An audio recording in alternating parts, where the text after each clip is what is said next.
Muy buenas noches, tengan todos ustedes. Y bueno, pues ya el calorcito se siente, ¿verdad? A ver si no nos no es impedimento para poder compartir, porque este año sí siento que todavía no empezamos, ya me siento afligido. Pues bueno, hermanos, vamos a continuar con este tema de lo que es el libro de Eclesiastés. Y ustedes tienen ya el juego de copias de la continuación. Ustedes van a ver dos juegos de copia. Una tiene que ver con el bosquejo que se dio la semana pasada. Y quiero explicar, antes de arrancar lo que corresponde al día de hoy, parte de ese bosquejo. Nosotros comenzamos estudiando lo que es el capítulo 1, verso del 1 al 3. Y estábamos viendo acerca de lo que implica la palabra vanidad de vanidades. Veíamos que hay un narrador que presenta a Salomón como el predicador o el maestro. Y empezamos a estudiar cada uno de esos tres versículos. De tal manera que nosotros ya pues teníamos bastante contexto y bastante información respecto a qué se refería esos tres versículos. Bueno, una vez que nosotros ya hacemos ese estudio tanto cultural, tanto de palabras, ¿no? Procedemos entonces a hacer un bosquejo de lo que implica una predicación. Entonces, lo que tienen ustedes, el primer juego, es el bosquejo de la predicación pasada, que de alguna forma surgió de todo ese estudio que vimos esos tres primeros versículos. Ahora, el texto tiene un solo significado, porque tiene un significado a la audiencia específica y en este sentido el autor tiene un propósito por lo cual está escribiendo su libro, pero la aplicación ya varía en el sentido de que cada persona que estudió estos tres versículos, al entender la idea principal, obviamente la va a presentar de una manera diferente.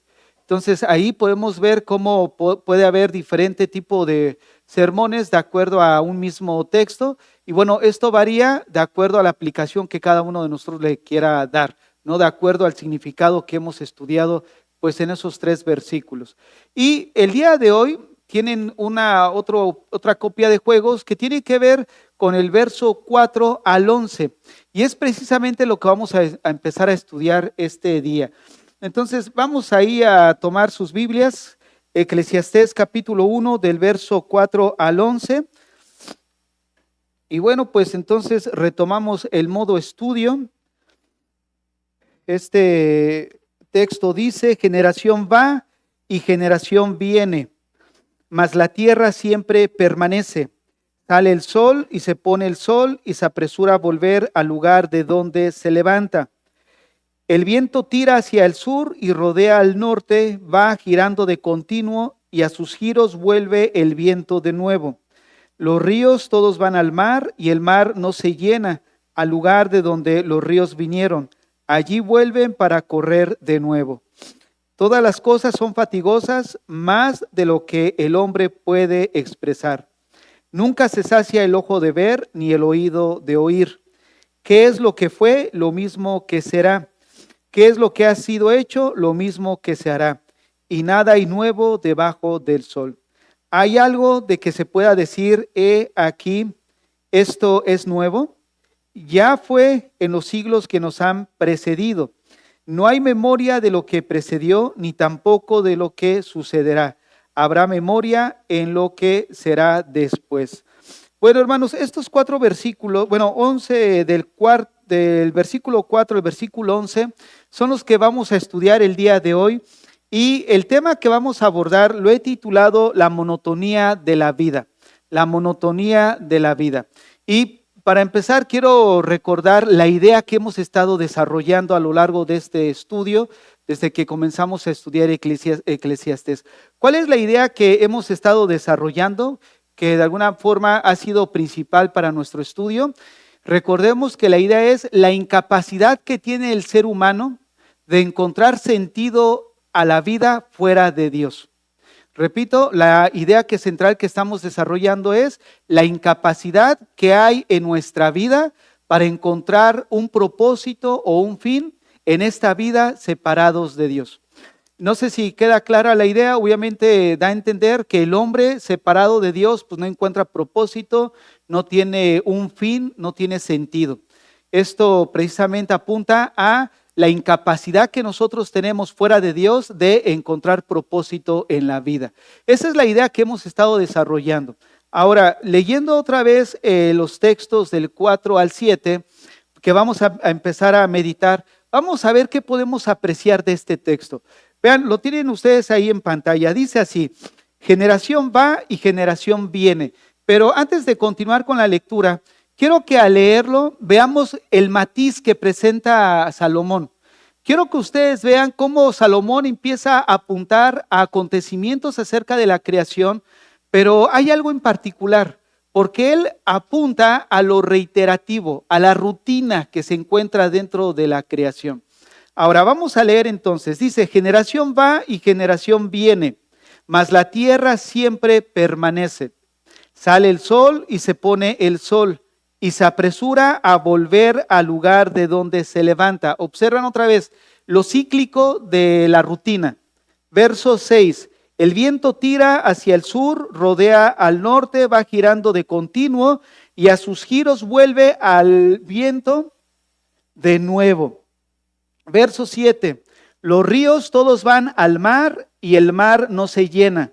Al lugar de donde los ríos vinieron, allí vuelven para correr de nuevo. O sea, si hay algo que caracteriza estos versículos que hemos estado leyendo, es precisamente lo rutinario que presenta Salomón de la misma creación de Dios. Ahora, estamos hablando de la monotonía, o vamos a desarrollar este tema de la monotonía. Una de las cosas que nosotros necesitamos apreciar es de que la rutina no es lo mismo que la monotonía. Pareciera lo mismo. De hecho, son dos cosas que van juntas, pero son cosas distintas. Y déjenme ver si puedo explicar esta diferencia, porque es importante para lo que vamos a estudiar el día de hoy. Cuando hablamos de algo que es rutinario, nos estamos refiriendo a un conjunto de acciones o actividades que se realizan, pero se realizan de una manera regular y repetitiva. Les voy a poner un ejemplo. Recuerden lo que acabo de decir. Me estoy refiriendo a un conjunto de acciones o actividades. ¿Cómo cuáles? Bueno, para poner un ejemplo, nos levantamos, cada quien tiene una rutina diferente, ¿no? Una actividad diferente diaria. Pero dentro de esas actividades son repetitivas, son regulares porque lo hacemos diario. Por ejemplo, nos levantamos a las 6, te lavas la boca, te preparas el café, te alistas, agarras tu lunch y sabes que a las 6:30 tienes que salir de tu casa para llegar a tu trabajo a las 7. Terminas de 7 a 2:30, tienes que regresar a la casa, generalmente llegas 3:30, 4 de la tarde y preparas, no sé, el lunch, y todos los días a las 8 sabes que tienes que detenerte a tomar tu cafecito de tarde, ver tu programa favorito o leer la Biblia, orar, y es algo que hacemos constante. Eso es rutina. La rutina no es mala porque la rutina genera disciplina, trae productividad, trae orden a nuestra vida, no trae estabilidad. La rutina en cierto aspecto puede ser algo neutro. ¿Por qué neutro? Porque puede ser bueno o malo de acuerdo al propósito por el cual se están haciendo las cosas. Entonces, hablar de rutina es hablar de una actividad o una acción que hacemos regularmente en nuestra vida diaria de una manera repetitiva y pues constantemente, ¿no? Día a día puede ser. Ahora, ¿cuál es la diferencia a la monotonía? La monotonía en cierto aspecto tiene que ver en cómo nos sentimos, o sea, ese sentimiento de aburrimiento. Pero observen, porque aquí es lo que es importante. Un sentimiento de aburrimiento, hablando de una falta de propósito o de significado en las acciones repetitivas que hacemos diariamente. Entonces son dos cosas distintas, porque la monotonía no se refiere o no describe nuestras acciones, pero sí de alguna manera cómo nosotros experimentamos las cosas que hacemos. Vuelvo a repetir, porque esto es importante para nuestro estudio, porque fíjate, esta semana precisamente pensando precisamente en la monotonía, yo llegué a pensar y dije, bueno, la monotonía como que es algo que me suena a mí, porque la monotonía es algo que para aquellas personas que somos cuadradas, o sea que haces todo, estás acostumbrado a hacer todas las cosas lo mismo, y si hay algo que de alguna manera interfiere en tus cosas cotidianas, como que causa así como que, a ver, espérame, ¿no? Eso no estaba en mis planes, en mi rutina, y como que causa una situación de incomodidad, ¿no? Porque sale de tu confort. Estás habituado a hacer todo lo mismo, y soy una persona así, todo lo mismo, estoy acostumbrado a hacer lo mismo y no me canso, no me aburro. Pero en ese sentido yo estaba pensando que, bueno, entonces la monotonía, pues en ese aspecto, pues no tiene un sentido negativo, pero ahí es donde está la confusión. Porque al describirme de esta manera, yo no estoy diciendo que sea monótono. Estoy hablando que sí soy una persona rutinaria, porque estoy acostumbrado a hacer todas las mismas actividades repetitivas, a lo mejor diariamente. Pero la diferencia de lo rutinario a la monotonía no tiene que ver con describir lo que hacemos, que es precisamente la rutina. La rutina describe cada acción que tú haces, pero la monotonía tiene que ver en cómo nos sentimos cuando hacemos esas actividades. Ese sentimiento de aburrimiento al estar haciendo lo mismo diariamente. Yo soy feliz al hacer lo mismo, pero puede ser otra persona que a lo mejor está haciendo lo mismo, pero no encuentra sentido a esas actividades. Una persona que se levanta, va a trabajar, va a hacer sus actividades diarias, y puede ser que ese mismo acontecimiento tener dos puntos de vista diferentes. Para uno, encontrar sentido a levantarse, a la alegría, ¿no? Encuentra ese valor a hacer lo que hace. Y otra persona que está haciendo lo mismo no tiene sentido para ellos, o sea, es aburrido. Entonces la monotonía en ese sentido no describe lo que tú haces de una manera rutinaria, pero sí describe el cómo nosotros nos sentimos cuando hacemos esas cosas. Entonces ahí es cuando entra un periodo de monotonía, cuando el cómo te sientes al hacer las cosas de una manera rutinaria ha perdido el significado en tu vida. Y es precisamente lo que Salomón está diciendo. Porque todos nos levantamos, nos bañamos, desayunamos, vamos al trabajo, venimos, hacemos, pero ¿por qué para unos tiene sentido lo que hace? Y para otros van al trabajo así arrastrando.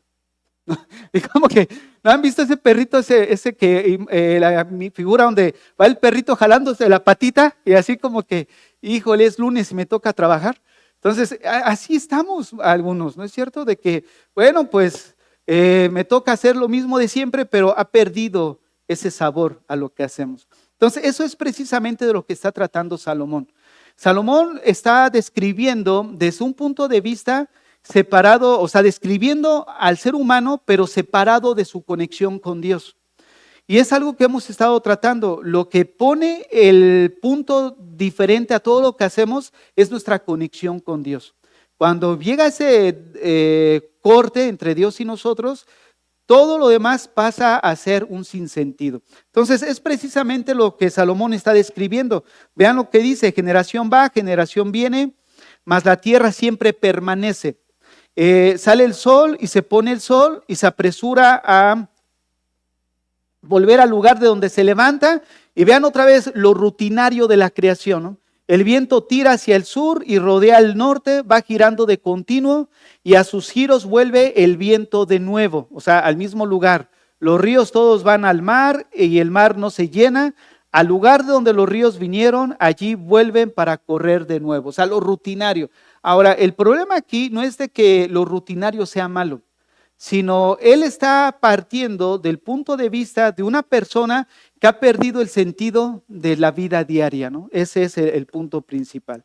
Entonces, ¿cómo lo podemos presentar? ¿Cómo presenta Salomón la monotonía? Precisamente el aburrimiento, el sinsentido de lo que podemos hacer diariamente y que debemos de hacer, porque obviamente debemos de trabajar, debemos de ser responsables con nuestras acciones. El asunto es cuando ya no tenemos, ¿verdad? Ese deseo, ¿no? E incluso puede hasta orillarse a un decaimiento en nuestra vida emocional, ¿no? Donde ya pierde todo ese sentido a lo que hacemos. Entonces Salomón presenta en ese sentido la monotonía. Ahora, ¿qué significa la palabra monotonía? Bueno, viene de una palabra en griego que es compuesta por monos, que significa uno, o único, y la palabra tonos, que implica o viene de donde viene tono. Literalmente entonces significa un mismo tono, es decir, algo que permanece igual sin variaciones. Pero repito, la monotonía tiene que ver en la repetición de las cosas, pero el énfasis es en cómo nos sentimos, ¿no? Porque al final lo demás que es rutinario no es algo que sea necesariamente malo, sino ya lo agregado es la monotonía. Dentro de esa rutina se vuelve monótono. ¿Por qué? Porque has perdido el sentido de lo que hacemos, ¿no? Antes tenía sentido ir a trabajar, ahora dices, yo no sé qué me pasa, pero no le encuentro un sentido a lo que hago. A lo mejor algo me motivaba, he perdido la motivación, ¿no? Básicamente ese es el aspecto. Ahora, dentro de la vida cotidiana, una persona siente que todos los días son iguales. Es en ese sentido cuando hablamos acerca de la monotonía, ¿no? Cuando la persona se levanta, trabaja, come, duerme y repite el mismo ciclo, pero bajo el lente del desánimo, ¿no? El valor agregado de pues no encuentro sentido. Y obviamente esto provoca la sensación de un vacío en nuestra vida. Habla de una falta de propósito. Y es precisamente lo que Salomón está tratando. Él narra este acontecimiento de cómo el ser humano puede llegar a un estancamiento, ¿no? En ese aspecto, hablándolo en ese sentido. Es por eso que Salomón parte de la creación para ver cómo el sol sale y se pone. Y todos los días vemos que sale del mismo lugar, se coloca y desciende en el mismo lugar. Vemos el viento cómo gira continuamente, los ríos corren hacia el mar, generaciones nacen, generaciones mueren, y todo lo que vemos pues se convierte en un ciclo, ¿no? En un ciclo. ¿Y qué es lo que le da vida a todo lo que hacemos diariamente? Pues nuestra conexión con Dios. Hermanos, parece algo pues como se puede decir, no es una revelación nueva ni sorprendente para nuestra vida, pero sí es una revelación fundamental. Miren, cuando estudiamos lo que fue los rudimentos de Cristo, nosotros decíamos que la palabra rudimento significa lo que viene primero. Habla del cimiento que todo cristiano debe de tener en su vida, hablando en el contexto doctrinal. Y un ejemplo que nos ayuda a entender cómo los primeros rudimentos de la vida cristiana se convierten en el ABC de la doctrina. Y esto no los hace menor de importancia a esas grandes revelaciones como escatológicas. Y lo que hace fundamental esas doctrinas es que son fundamentales, hablando de que son doctrinas primarias en nuestra vida en las que debemos de cimentarnos. Es como esto, si vemos una gran estructura, esos grandes edificios que son 20, 30, 50 pisos hacia arriba, y nosotros vemos y decimos, wow, qué increíble estructura, ¿no? Son monumentos grandiosos que hace el hombre. La pregunta es, ¿qué sería de ese monumento de 50 pisos si no tuviera unos cimientos sólidos? No sería nada, ¿no es cierto? Entonces la pregunta sería, ¿qué es más importante, lo que está arriba o lo que no se ve? Pues las dos cosas, ¿no? O sea, no podríamos decir, bueno, lo de arriba, bueno, pero si no tienen lo de abajo, pues se cae y valió. Pero si decimos lo de arriba, en un momento dado vemos que cualquiera de las dos cosas tienen un grado de importancia. Y así es la doctrina, cuando hablamos de doctrinas fundamentales. Al decir fundamentales y las primeras doctrinas en las que debemos de cimentar, no está hablando de menor importancia. Al contrario, está hablando de lo importante que son esas doctrinas, porque ahí es donde vamos a desarrollar todos los siguientes pisos. Entonces, esto que estamos viendo ahorita, que al decirles que no es una revelación que muchos quisieran, ¿no? Así como llegó el superprofeta, el superapóstol que trae la revelación del año 2027, ¿no? Para el próximo año. En realidad, esto que estoy mencionando de la importancia de estar conectados con el Señor es lo que le da sentido a todo lo que hacemos. Porque tú puedes perderlo todo, pero si estás con el Señor, tener sentido todo lo que está pasando. Fue lo mismo que pasó con Job. Job lo perdió todo. Pero ¿por qué Job tenía sentido aún en la pérdida? Por la conexión que él tenía con Dios. Jesucristo mismo lo dijo en Juan capítulo 15. separados de mí, nada podéis hacer, ¿no? Permanezcan en mí. Entonces, la permanencia en Dios es precisamente lo que le da sentido y objetividad a nuestra vida diaria. Entonces, es precisamente lo que Salomón en el libro de Eclesiastés vamos a descubrir preciso. Cómo el sentido de la vida y de las cosas rutinarias no es la rutina lo que nos afecta, es nuestra separación de Dios en medio de esas actividades, lo que al final termina dejándonos sin propósito. Entonces tú puedes hacer diariamente tus actividades, diariamente pues lo que nos toca hacer, y a pesar de que es algo rutinario porque lo hacemos diario, sí tener un propósito en nosotros, ¿no? Un valor en nuestro corazón. Perder ese sentido de aburrimiento, ¿no? De las cosas, que precisamente trae la monotonía, hablando en el libro de Eclesiastés, cuando se separa de Dios. Ahora, una verdad que es importante que nosotros retomemos, tomo tantita agua porque ya me está pegando el...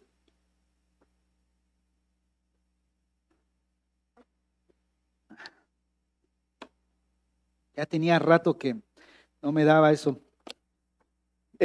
Una verdad que quiero que lo retengamos en nuestra vida es esto que ustedes tienen en pantalla. El significado no está en lo que hacemos, sino en nuestra relación con Dios.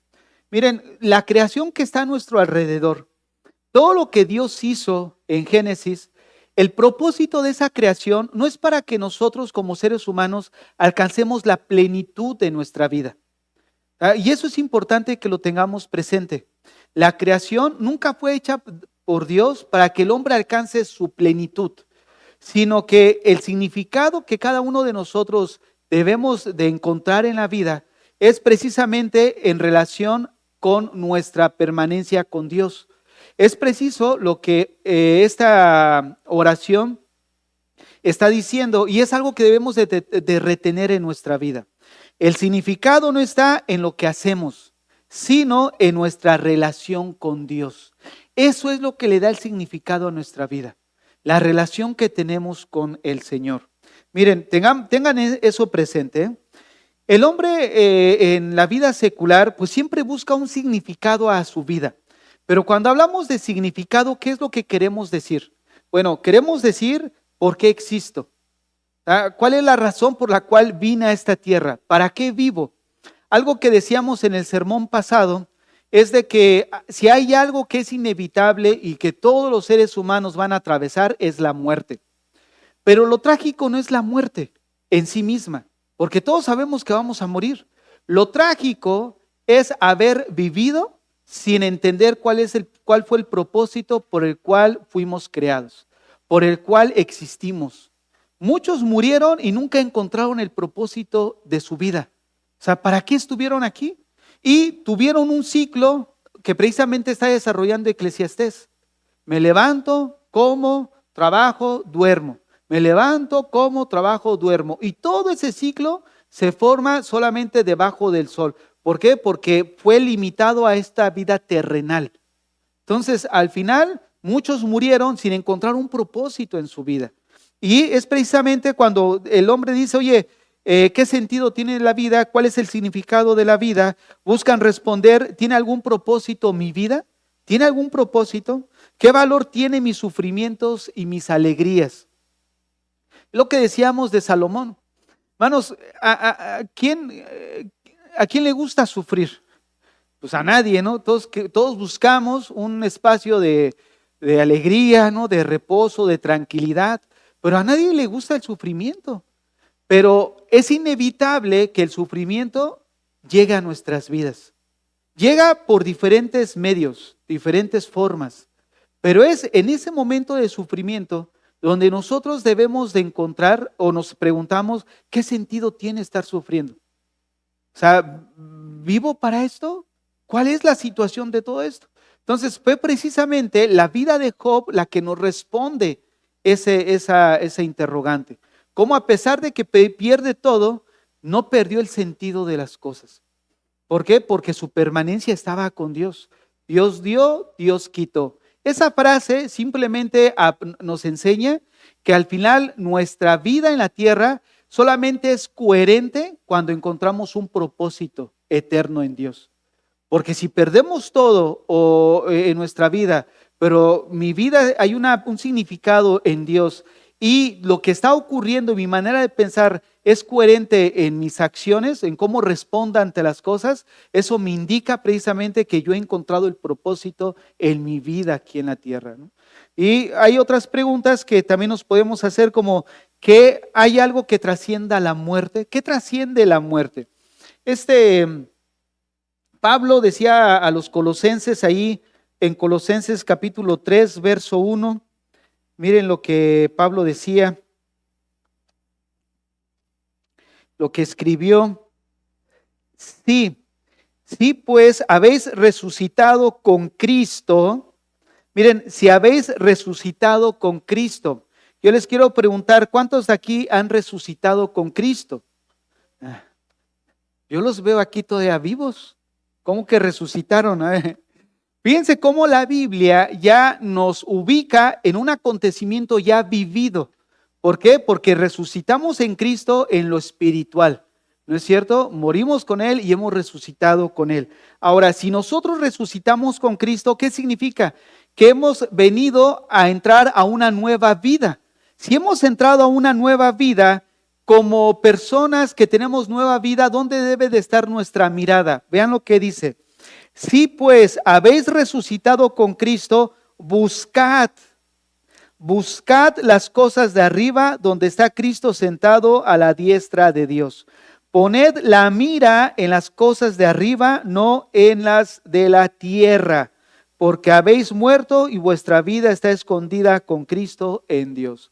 Ahora, esto no quiere decir que nos caigamos en una etapa de ser en un momento dado negligentes con nuestras responsabilidades, porque si vivimos todavía aquí, tenemos que trabajar, tenemos que estudiar, tenemos responsabilidades que cubrir y en ese sentido nosotros debemos de vivir haciendo nuestras responsabilidades, pero con una perspectiva eterna. Eso es lo que le da sentido a todas tus labores terrenales. Oye, pero ya quiero que todo esto se termine, gloria a Dios, todos deseamos lo mismo y va a ocurrir. ¿Y qué es lo que me motiva entonces a hacer aquello que he perdido todo sentimiento para poder hacerlo? La esperanza que tenemos en Cristo.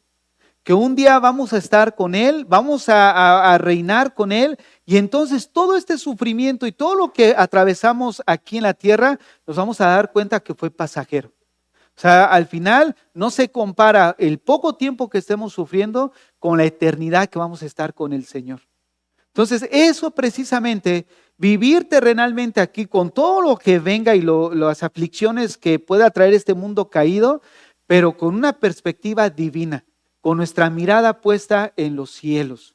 ¿Por qué? Porque somos peregrinos. Entonces, en ese sentido, el hombre busca significado a la vida. Ahora, esas personas que no son creyentes, ellos sí están sin esperanza. ¿Por qué? Porque ¿en dónde pueden refugiarse? Nosotros como creyentes podemos a lo mejor atravesar situaciones difíciles, pero tenemos un Padre al cual podemos acudir.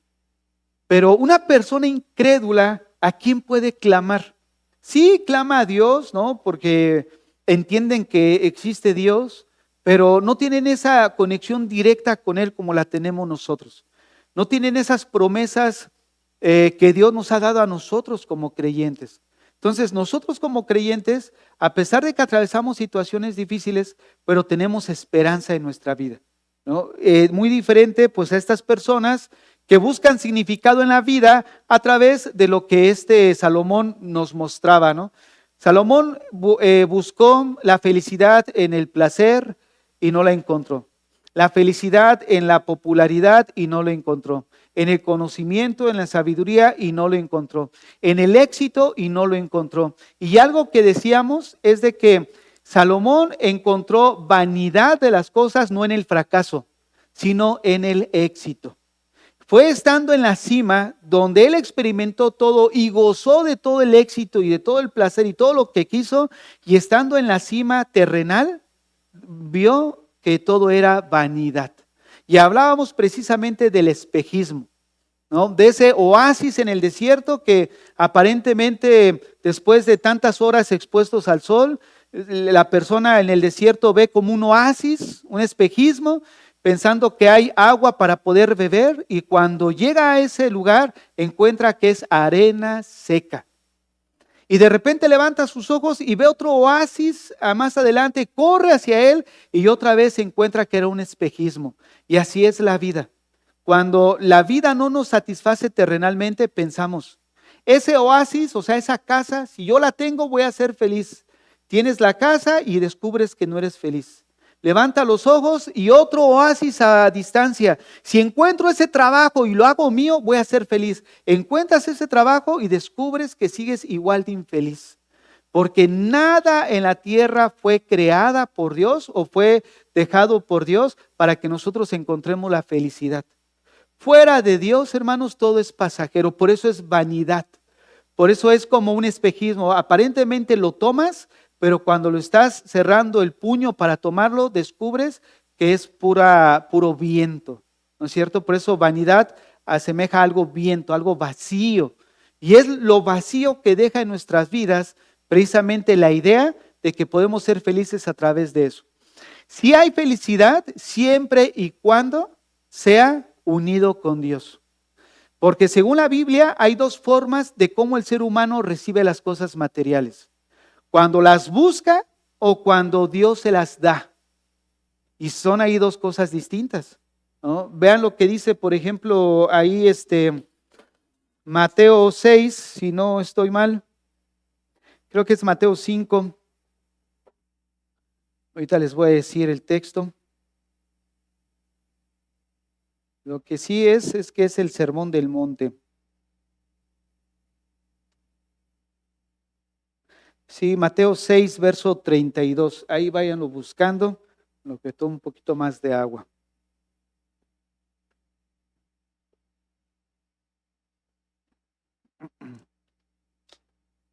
Bueno, vean lo que dice el texto. Dice así: porque los gentiles buscan todas estas cosas. ¿De qué cosas está hablando? De las necesidades que tiene el hombre, ¿no? Alimento, vestido y casa. Porque los gentiles buscan, observen cómo la gente incrédula obtiene las cosas. Ellos mismos buscan todas estas cosas. Pero vuestro Padre Celestial sabe que tenéis necesidad de todas estas cosas. Ahora, mira cómo la diferencia entre el incrédulo que va primero por las cosas y no va primero a Dios. Ahora, mira el verso 33. El orden de Dios, mas buscad primeramente. Esa frase primeramente hace referencia a orden, ¿no? ¿Qué es primero? ¿Qué voy a buscar yo primero? ¿Qué busca el gentil? Primero las otras cosas, lo terrenal. Pero según Dios, ¿qué es lo primero que debemos de buscar nosotros? Las cosas que son del reino de Dios y su justicia. Y todas estas cosas, ya las necesidades terrenales, dice, os serán añadidas. Hacerlo de esta manera es encontrar la felicidad en las cosas terrenales, cuando son puestas por Dios. Porque cuando nosotros las buscamos y no le damos prioridad a Dios en el sentido de poner a Dios si es su voluntad hacer eso o no hacer eso, al final en vez de ser bendición nos terminan ahogando, ¿no? Nos terminan frustrando porque lo hicimos sin una prioridad en nuestras vidas. O sea que la Biblia no nos prohíbe no tener, sino que nos da y nos enseña cómo debe de ser ese proceso de obtención. Busca primero a Dios.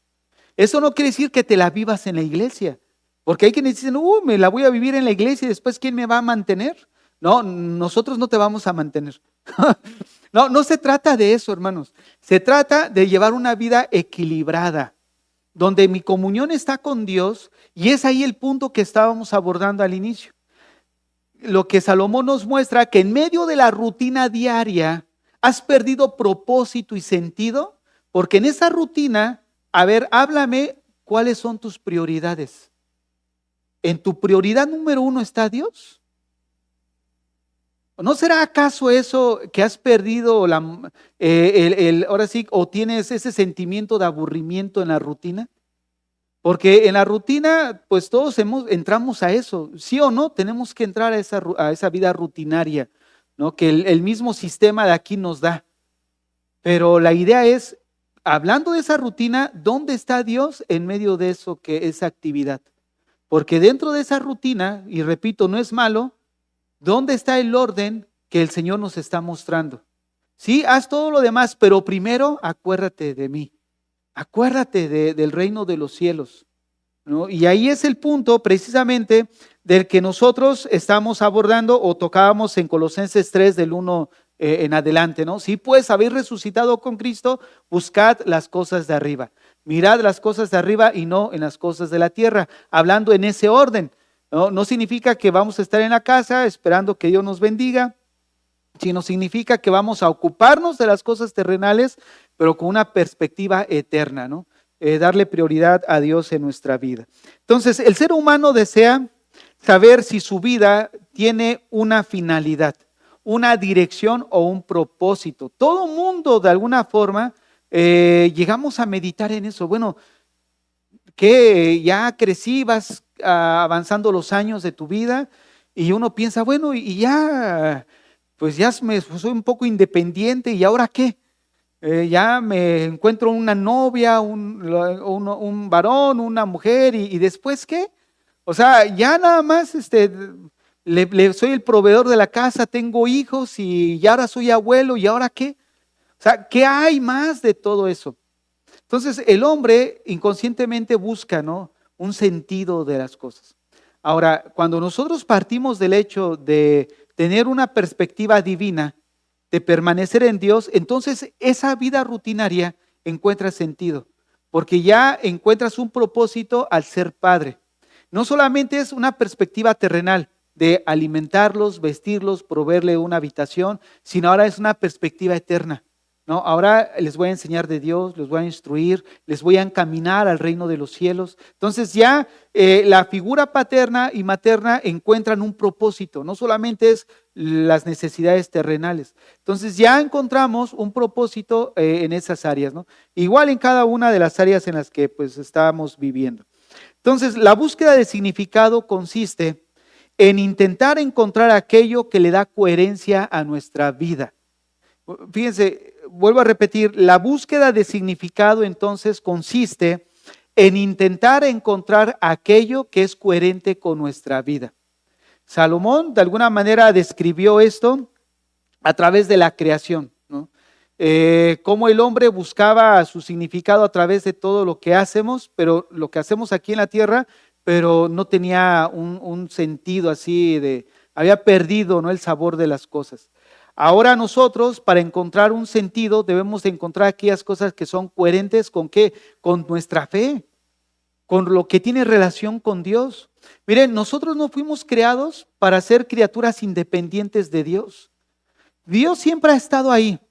Dios te creó para tener una relación contigo, de comunión.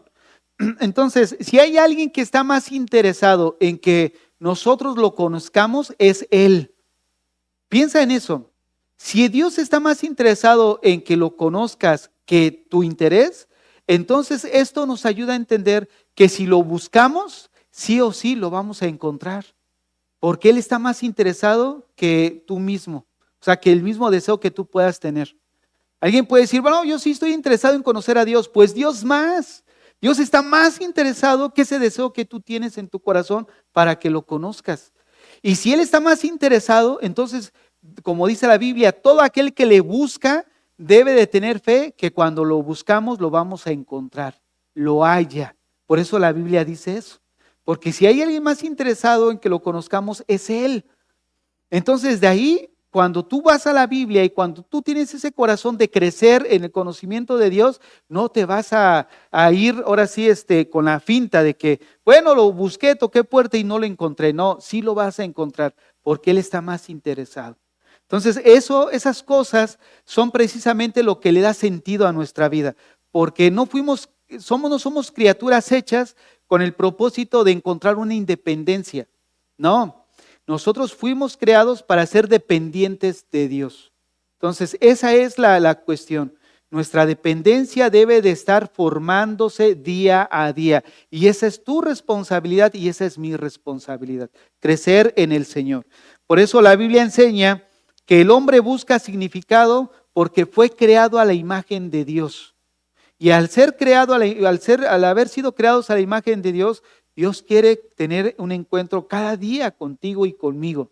Imagínate, no estamos hablando de que Trump te quiere conocer, ¿no? O de que el presidente aquí o el primer ministro quiere tener una cita contigo.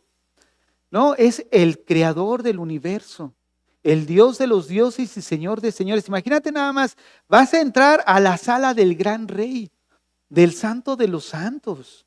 ¿Verdad? Qué increíble, ¿no es cierto? Que puedas cerrar los ojos, orar y aventar un fax al Señor y saber que el Señor te está escuchando. O sea, imagínate nada más esa verdad. Si nosotros viviéramos a la luz de esa verdad, hermanos, de verdad que nuestra vida como creyentes cambiaría totalmente. Entonces, nuestro sentido y propósito parten ¿de quién? Parten de la idea de estar conectados con Dios. Con Dios. Aún en la adversidad, nuestra vida encontrará sentido en el sufrimiento.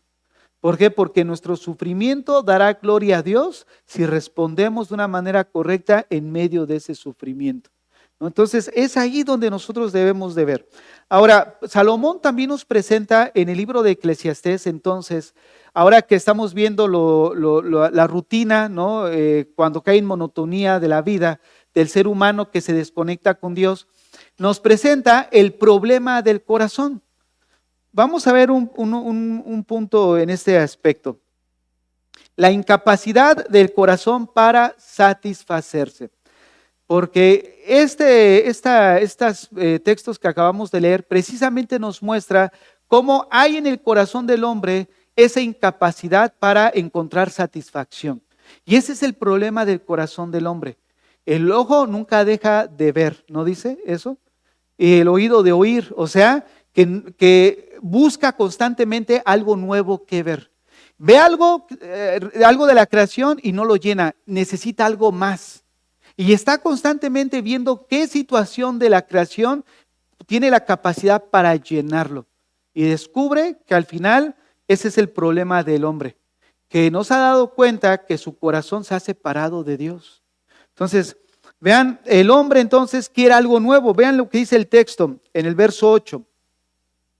Todas las cosas son fatigosas, más de lo que el hombre puede expresar. Nunca se sacia el ojo de ver ni el oído de oír. Esta frase, nunca se sacia el ojo de ver ni el oído de oír, precisamente hace alusión a eso.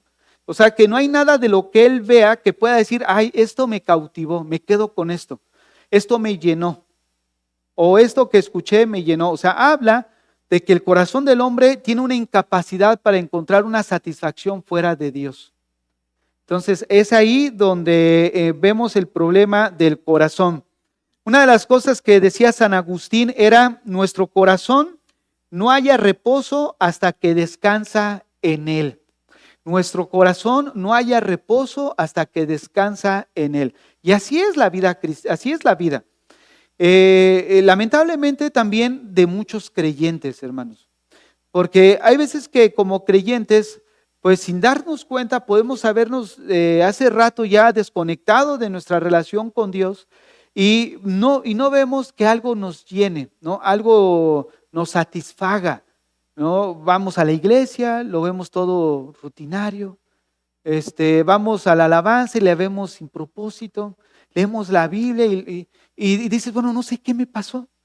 Y asumimos que todos los demás están mal y no vemos que probablemente sea el estado de nuestro corazón. ¿Dónde está tu corazón? ¿No? ¿Se acuerdan que clases anteriores decíamos que cuando nos desconectamos con Dios empezamos a ver,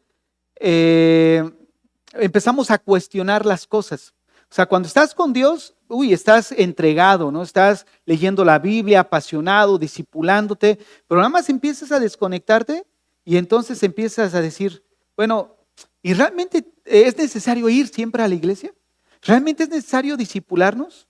O sea, empieza entonces a cuestionar lo que antes era de salud espiritual para tu vida, ¿no? Entonces, una de las cosas que vemos precisamente en el corazón del hombre, hablando en el contexto cristiano, es de que nosotros también debemos de recordar que lo que trae satisfacción a nuestro corazón solamente es Dios, ¿no?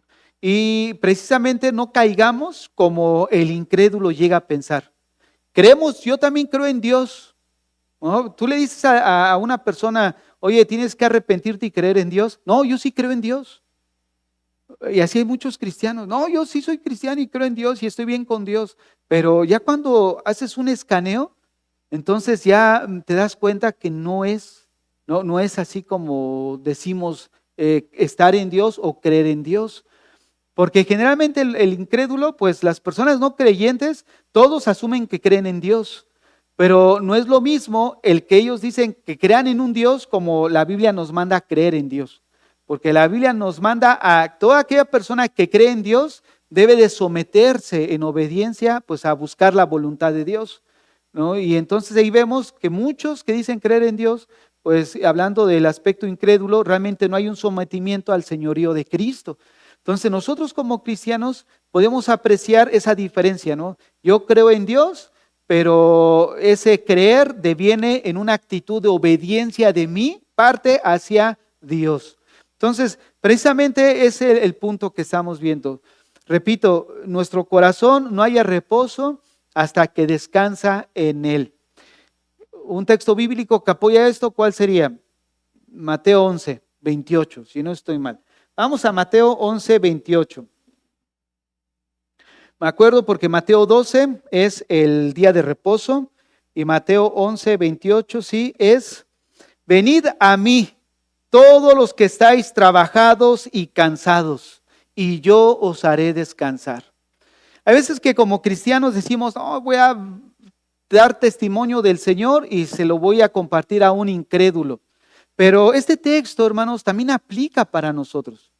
Venid a mí todos los que estéis trabajados y cargados, y yo os haré descansar. ¿Acaso como cristianos muchas veces no nos sentimos cansados? ¿No nos sentimos así como que ya? A mí me ha tocado a veces que me dicen, hermano, yo pensé que este domingo era mi último domingo, ¿no? Pero pues gracias a Dios aquí seguimos. Y nos sentimos muy cansados. Y mira lo que dice el texto.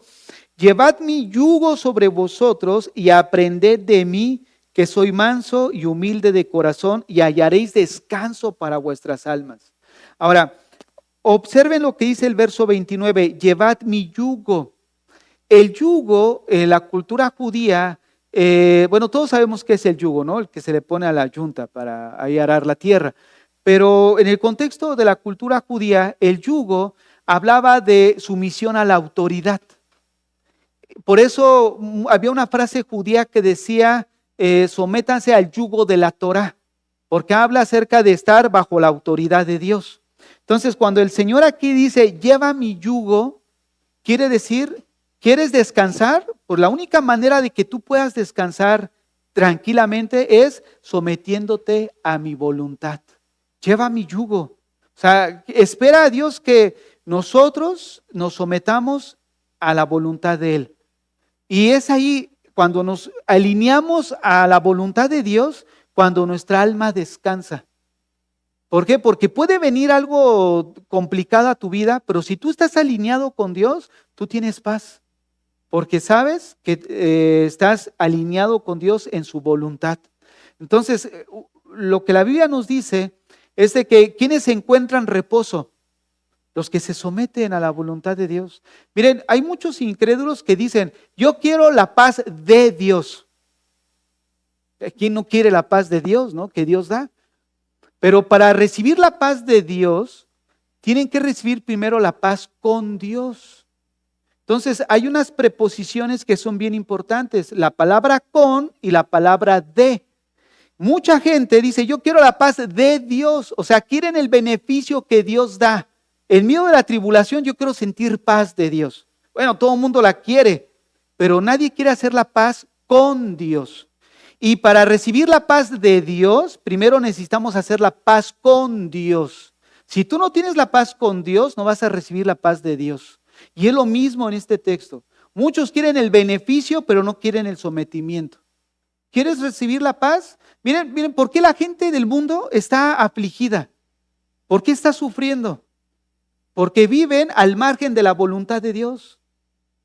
¿Por qué hay hombres y mujeres sufriendo? Porque quieren hacer lo que les dé su santa voluntad. O sea, quieren hacer lo que les dé su regalada gana. Quieren hacer lo que ellos quieren. Pero el Señor dice, ¿quieres la paz? ¿Quieres mi refrigerio? Ven, pero sométete a mi voluntad y después vas a gozar de ese beneficio. ¿Y qué es lo que la gente quiere? Pues no quiere eso. ¿Por qué? Porque ven a Cristo aburrido, ven a Cristo el religioso, que te restringe tu libertad, que quieres disfrutar la vida. Entonces al final, pues sigue disfrutando tu vida como quieres, ¿no? Pero no vengas a decirle a Dios, Señor, dame de tu paz o dame de tu refrigerio cuando no quieres el sometimiento. Entonces, si hay se puede decir, una condición, ¿no? Es como cuando decimos, la salvación es para todos. Sí, es para todos, pero hay una condicionante. ¿Cuál es? Arrepentimiento. Si no atraviesas por la puerta del arrepentimiento, no hay perdón de Dios. ¿No es cierto? Entonces, hasta que atravesamos por esa puerta, vemos que sí, Dios recibe a todos en el estado en el que está. Bueno, pásale. Pero una vez que atravesaste la puerta del arrepentimiento, Dios te dice, ahora me vas a seguir no a tu manera, sino como yo quiero. ¿Por qué? Porque tienes que dejar de ser lo que antes eras. Y descubres que la gracia de Dios te recoge en el estado en el que estás, pero no te deja igual. Te transforma, te cambia. Y es precisamente lo que este Salomón nos está mostrando, ¿no? ¿Cómo queremos dejar de tener esa monotonía de la vida? Pues solamente viniendo a Cristo, que es precisamente a donde apunta estos versos que vamos a seguir estudiando. En segundo lugar, el mundo no aporta nada nuevo. En primer lugar, vemos que el hombre tiene un problema, el problema del corazón, que no encuentra la incapacidad de encontrar satisfacción en las cosas terrenales. Y en segundo lugar, el mundo no aporta nada nuevo. Vean lo que dice el texto. ¿Qué es lo que fue? Lo mismo que será. ¿Qué es lo que ha sido hecho? Lo mismo que se hará. Y nada hay nuevo debajo del sol. Todo Dios ya lo creó, ya no hay nada nuevo, ya no hay nada que nos sorprenda. O sea, todo ya está ahí diseñado. Pero ¿qué ocurre? Que probablemente el mundo no haya nada nuevo, pero Dios, en medio de esa rutina y de cosas que ya no hay nada nuevo, Dios introduce algo nuevo, que es una nueva criatura. Fíjate, y es esa nueva criatura que precisamente rompe la monotonía de la vida. Entonces, el mundo allá afuera vive una vida monótona. No tiene sentido a lo que está haciendo. ¿Por qué? Porque para ellos ese ciclo de rutina se ha vuelto un ciclo monótono, donde ya no encuentran el sabor de las cosas, el valor de las cosas, el propósito por el cual están las cosas. Y entonces en ese mundo de ellos, donde ya no hay nada nuevo, viene y es interrumpido por una nueva creación. Lo que Dios hace nuevo ahora en la vida de esa persona. Entonces, por eso apunta este texto de Salomón a presentar que la solución a la problemática del corazón del hombre y de la monotonía de la vida solamente se halla en Cristo. Y ya lo vimos, Colosenses 3, Mateo 11, 28, Mateo 6, ¿no? Que veíamos. Entonces, en tercer lugar, también nos enseña la doctrina del pecado.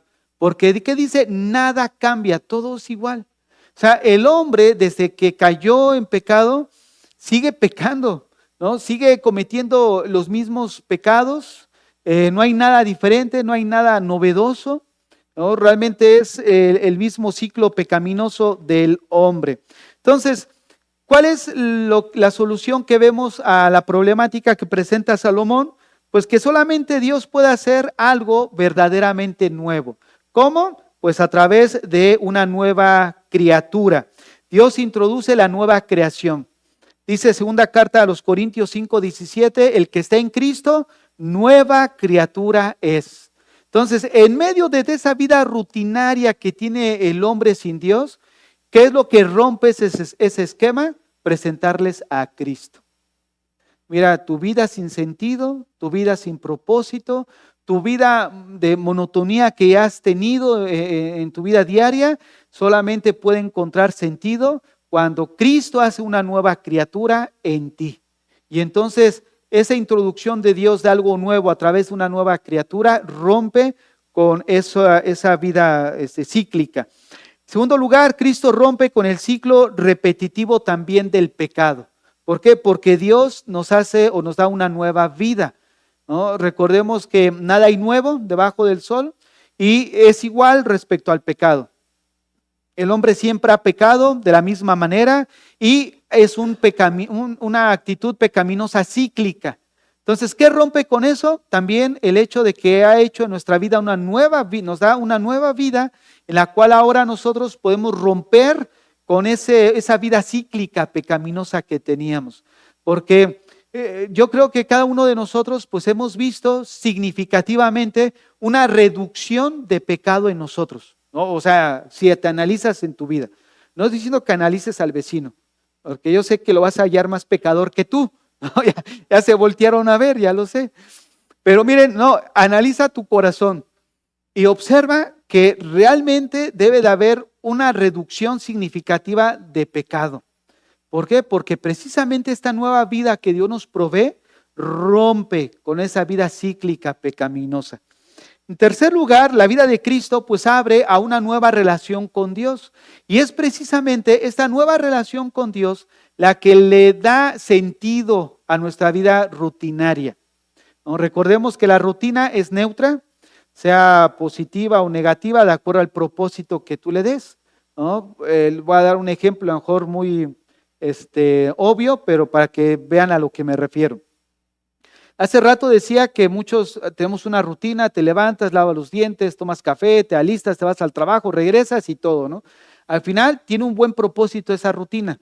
¿Por qué? Porque estás generando provisión, tienes un orden, es una estabilidad y trae una productividad, ¿no? Esa rutina que tienes.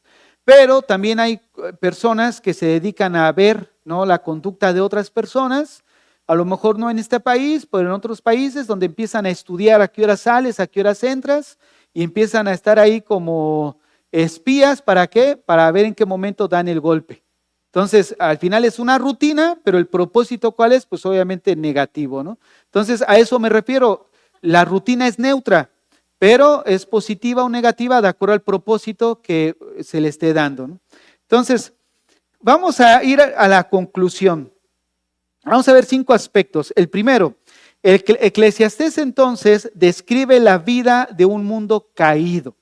Está describiendo la vida de un mundo caído, porque recordemos que Salomón está partiendo del hecho de que está describiendo la vida de un hombre que está desconectado totalmente de Dios. Y en esa desconexión busca encontrar sentido en todo lo terrenal, en el gozo, en el placer, en las riquezas, en la sabiduría, y descubre que todo eso también es vano. Entonces, la repetición de la naturaleza refleja obviamente una creación afectada por el pecado, ¿no? Esa repetición pecaminosa de la que ya hablamos. En segundo lugar, la insatisfacción humana tiene una causa espiritual. ¿Cuál es? Pues el pecado y la separación de Dios.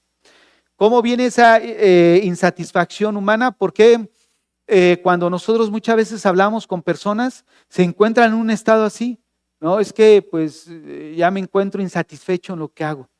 Bueno, siempre, generalmente la raíz es una separación, probablemente, bueno, ese siempre es dogmático, no es que sea muchas veces así como tal.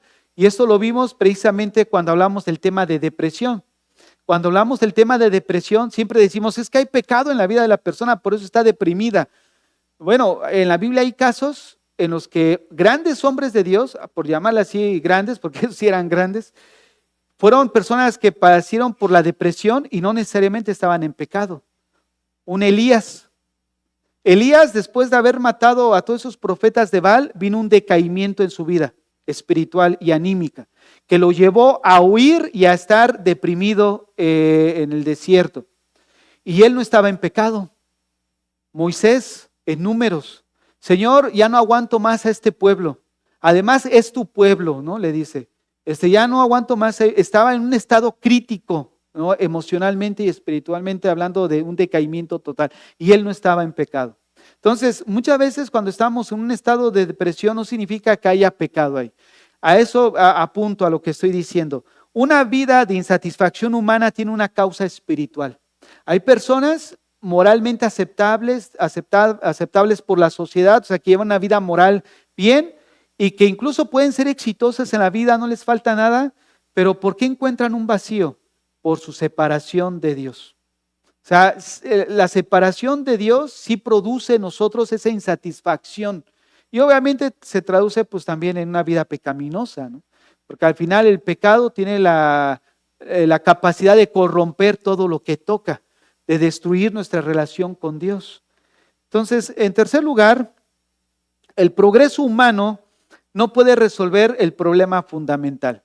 Ciertamente todo lo que vemos, la tecnología, todo ha crecido a pasos agigantados, pero el hombre sigue igual de insatisfecho e incluso hasta ahora más irracional respecto a Dios. ¿Por qué? Porque ahora han tratado de endiosar la misma ciencia, ¿no? Entonces, en ese sentido, pues no es el problema no se resuelve con eso, sino el problema es espiritual, ¿no? Eso es importante recalcar. En cuarto lugar, Cristo entonces es la respuesta al dilema de Eclesiastés.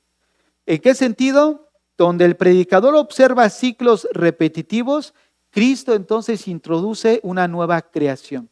Y es precisamente la obra sobrenatural, que es el nuevo nacimiento producido en nosotros, lo que rompe precisamente con todo lo que Eclesiastés está señalando. Y en último lugar, nosotros como cristianos, yo les decía hace rato, tenemos una esperanza escatológica, que ciertamente todo lo que estamos atravesando aquí, a lo mejor pudiéramos estar afligidos por situaciones adversas, pero déjenme decirles algo, tenemos una esperanza.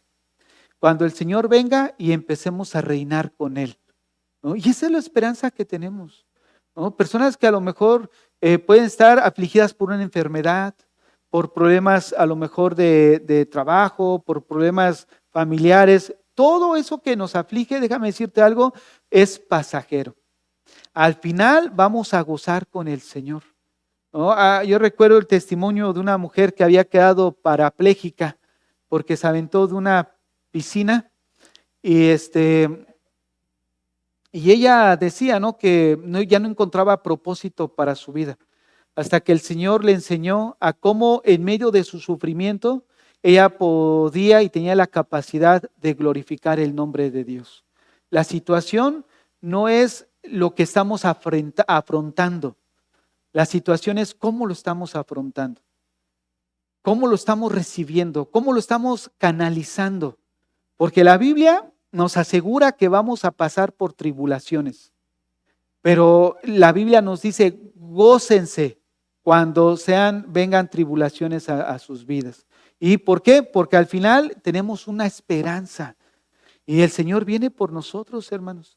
Y bueno, si en esta vida a lo mejor no vamos a gozar de un descanso completo desde que conocimos al Señor, déjame asegurarte que cuando el Señor venga sí vamos a gozar de ese descanso completo y de esa paz en nuestras vidas. Y eso es lo que nos da esperanza para continuar. Así que ánimo, échenle ganas, hermanos, no se aflijan. Estamos siempre confiando en el Señor. Sé que cada uno de nosotros por diferentes situaciones pues nos vemos afligidos, pero tenemos un Padre que nos socorre. Vamos a orar y nos despedimos. Señor, te damos gracias en esta noche porque a pesar que la vida terrenal debajo del sol, no hay nada en el que podamos encontrar placer o satisfacción en nuestra vida, sabemos que en ti somos plenos, Señor. Sabemos que cerca de ti podemos permanecer y ver la vida de una manera distinta. Te ruego, Padre, que tú bendigas la vida de mis hermanos, que tú traigas paz al corazón de ellos, por aquellos hermanos que puedan estar afligidos, pasando por tribulaciones, que tú les guardes, que tú les bendigas, que tú les proveas de esa fuerza, Señor, que tú les proveas de ese ánimo en su vida espiritual, que ellos sean bendecidos, Señor. Que la obra de tu Santo Espíritu los fortalezca y que ellos puedan permanecer en ti, Señor. Los encomendamos a tu gracia en el nombre de Jesús. Amén y amén. Amén, hermano.